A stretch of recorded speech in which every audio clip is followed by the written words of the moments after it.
লা মাসিয়া থেকে উঠে এসেই অল্প বয়সেই আলোচনায় এসেছেন লামিন ইয়ামাল। পথ চলা, খেলার ধরন সব মিলেই তাকে নিয়মিতই মেসির সঙ্গে তুলনা করা হয়। কিন্তু ইয়ামাল নিজেই স্পষ্ট করে বলেছেন তিনি কাউকে নকল করতে চান না, বরং নিজের সক্রিয়তায় ফুটবলে পরিচিতি গড়াই তার লক্ষ্য। মেসিকে তিনি ইতিহাসের সেরা এবং নিজের বড় অনুপ্রেরণা মনে করলেও তার মতো হতে বা 10 নম্বর জার্সি নিতে তিনি আগ্রহী নন।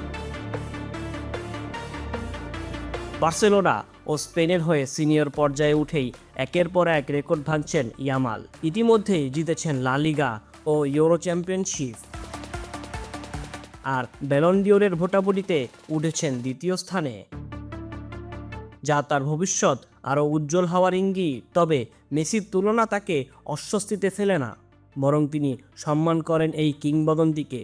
ইয়ামাল আরও জানান, ছোটবেলায় মেসির পাসিং দেখেই তিনি বড় হয়েছেন এবং তিনি মুগ্ধও হয়েছেন, আর সেই পাসগুলোকে তিনি মনে করতেন এক একটি গোলের সমান মূল্যবান।